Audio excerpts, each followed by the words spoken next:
Welcome to Scale Model Basics. I'm Tim Kidwell. In previous videos, you've probably seen us remove parts from parts trees by taking the side cutters and butting them right up against the part and then snipping. That can work really well when the attachment point for the part to the tree is pretty small. However, what do you do if the attachment point is bigger? And some parts require large attachment points, like wings, for instance. The plastic needs to fill a large area fast. And so they make those attachment points big so that the plastic moves in really quickly.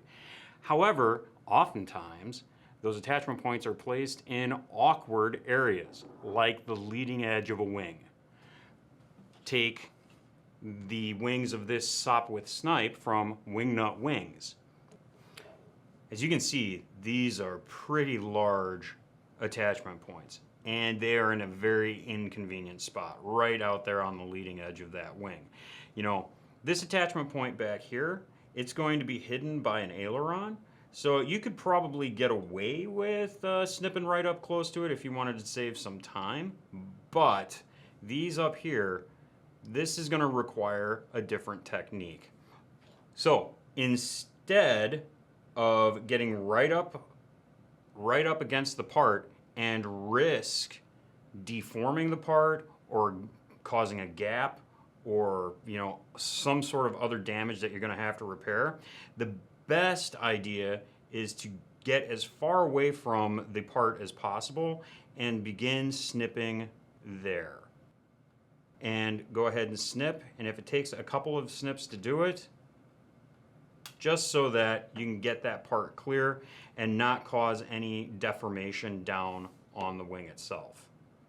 I've removed the entire wing from the sprue now, and you can see these attachment points. I have left plenty of room from the leading edge of the wing to where it was attached to the sprue itself.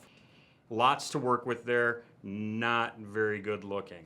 I left that one here. The one place that I didn't, and I cut right up close to the wing itself, is right, it's gonna be buried underneath the aileron. But I wanted to show you what that could look like if you snipped right up against the part. There's this distortion in the color, and then I've even left a bit of a gap, a hole there, because of the pinching motion of the snips.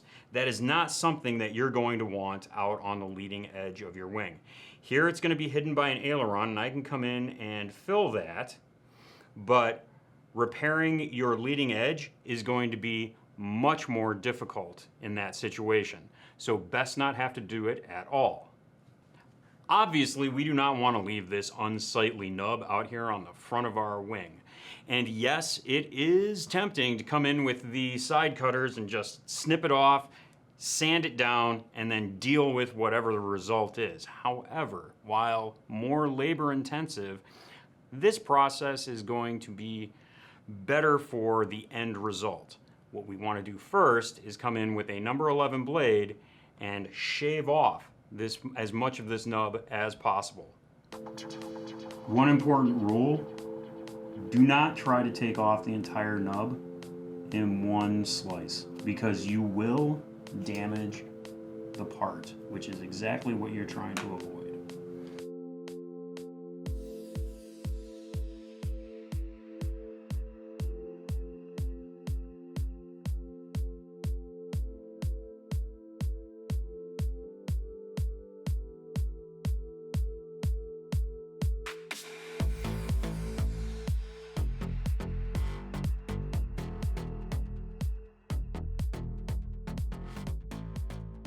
You can see that that nub now is greatly reduced, and what we want to do next is use some files to begin shaping that nub down to the leading edge of the wing.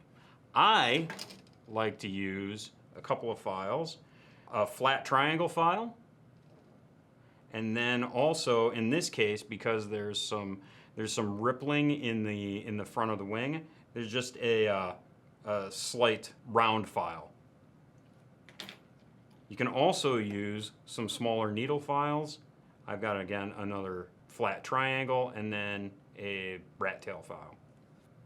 I'll use the flat triangle file to come in and begin to try to get that angle, that correct angle on the front of the wing. Work slowly and often test your work.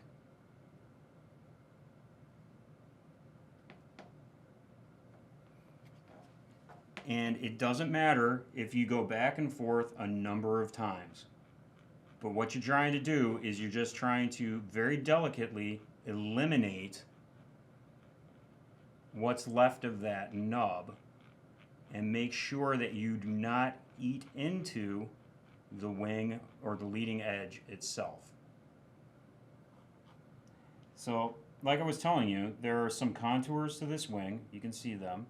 And so I'm bringing in this semi-round just to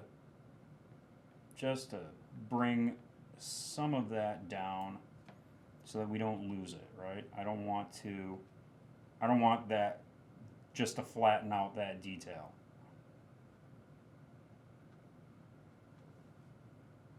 And again, you're working slowly and delicately,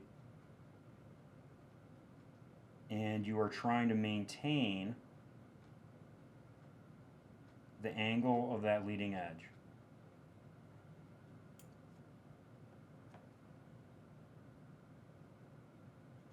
At this point, it's looking pretty good. We can still see, faintly where that attachment point was. And what I'm going to do now is just lightly run a coarse grit sanding stick across the front, just very lightly, just to get that as flat as possible. And then I'm going to come through and very lightly just use progressively finer grits to sand that down, going from coarse to medium to fine to super fine, and just blend that in.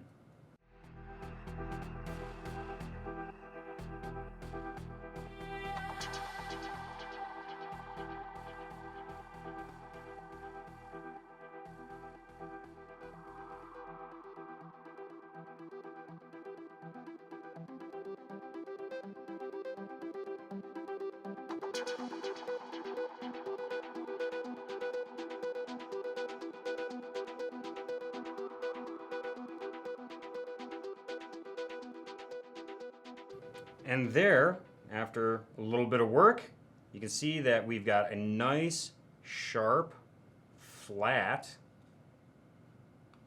spot where that attachment point used to be. And no sign of the attachment point. And under paint, that's going to look just fine. Now all I have to do is clean up this attachment point, and this attachment point, and this attachment point. And there are two wings on this kit. No, really though, this isn't a quick technique, but it is a technique that is, in the end, going to minimize your chances of damaging your part. And in this case, it's giving a really nice, straight leading edge to the wing. Thanks for watching. I'm Tim Kidwell, and I'll see you next time.